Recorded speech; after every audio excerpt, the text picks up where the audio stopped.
with the new system and a rough economy. Everyone's freaking out about, they're not going to be able to play the game anymore. Hearthstone's too expensive. And I just want to make a video to how to make, in these trying times, how to make your dust and card value go farther. I see people doing so many bad things with their dust that just throw away money, and throw away value that they could potentially have. So one of the things, fundamental things about making a deck, so people say 10,000 dust, but crafting a deck from scratch for 10,000 dust is immensely expensive. So dust on average costs, a pack on average gives you about 100 dust.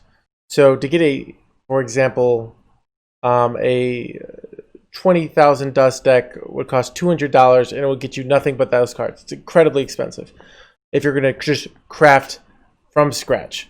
That's not what you want to be doing. What you want to be doing is getting a base collection, and then crafting a few key cards to fill in your gaps. So I have right here, and now with the non-duplicate protection that Blizzard gave, it's a lot easier to get the base collection. So you can see here, somebody made a Reddit post. I'm going to put a link below about quite a few months ago, when I think it's like 6-7 months ago, about how many packs you need to get a complete all the commons or all the rares for an expansion. And so you need about 28 packs to get all the commons and 64 packs to get all the rares. So before an expansion starts, if you're a budget player, you want to either get 28 if you're a very low budget, you just kind of get one deck, or 64 is the magic number to get all the rares and commons, because you never want to be crafting rares and commons. So you want to get that much gold. That's one of the things I really don't like about the new system, is that you get packs instead of gold to use wherever you want. Which allows you to get more of these duplicates. It's probably my least favorite thing about the new system. But you still do get gold, so you want to even keep that gold precious, because you get even less of it now. But you want to save up 28 to 64 gold. Or maybe if you buy, let's say you have 24 gold, you might buy the 40-hour pre-order that gets you 40 packs, 24 gold. That will get you all the rares. Then from there, once you have all the rares and commons, the game becomes, you want to find decks that you already have a lot of the cards for, and then craft a few key cards. Now, people don't know how to do that, but thanks to HSreplay, it's actually incredibly easy now. What we do is we go to our HS deck tracker, and we're going to log into our account, and you have these options here. What you want to do is enable personal Hearthstone collection features on this site. So you want to upload your collection. Once you change your settings on HSreplay, you want to go into Hearthstone. If you'd open a pack, so your collection is not uploaded, I'm going to just open a pack here.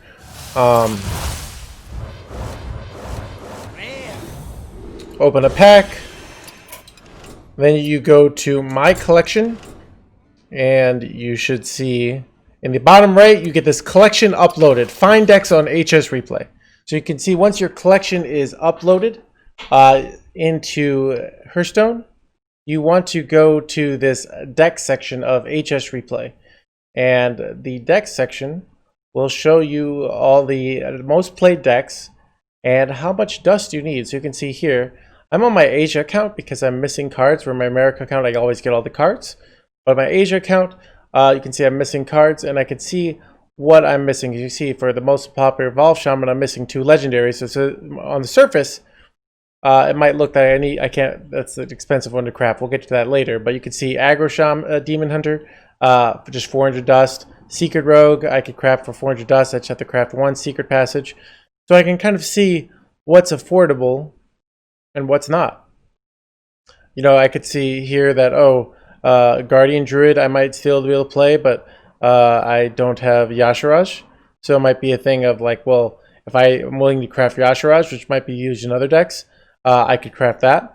So I have it on Diamond through Legend, but if you're this, you could go Bronze through Gold, and this is completely free, so you don't have to pay for this to get this. Now, if you want to, let's say you have 2,000 dust and you want to look at all the decks that you can play, you can go to limit to my collection and then go 2,000 dust, and you can see all the decks, you know, that all the decks that only cost 2,000 dust or less. And you can see here, I can even sort by win rate, and I can see, oh, if I'm bronze through gold, looks like Aggro Demon Hunter is the way to go. Or for me, maybe Space Hunter. This isn't a very new deck, but you know, I could play that if I wanted to have a high win rate. So let's say I'm thinking about playing Evolve Shaman though. So on the surface, and I'm going to go through Diamond through Legend. Remember, you can do this Bronze through Gold.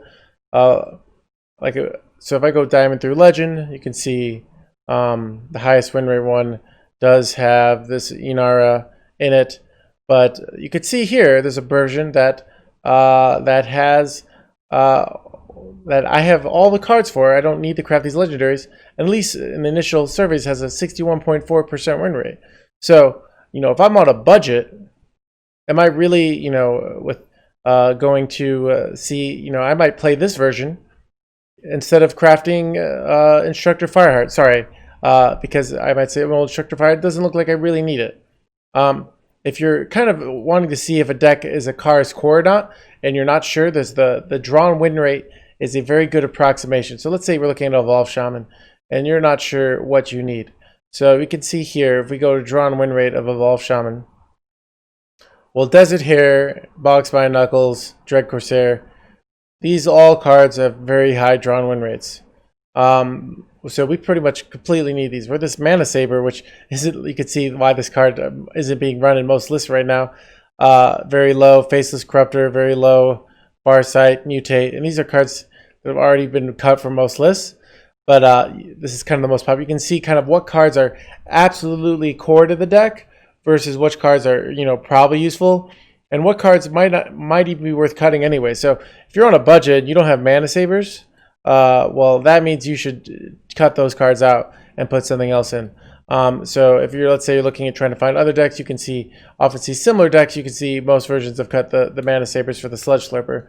So you can use that, and also the Lightning Bloom. So you can use that to kind of go in and see which decks you have. So let's say, you know, I wanted, like I said, I wanted to play Rogue.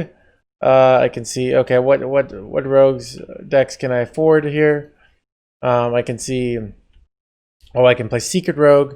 If I'm willing to craft Cthulhu, I can play Cthulhu Rogue. All I have to do is craft one Secret Passage, and I might consider that's a very strong card. That's going to be around for a while. That's worth the investment. So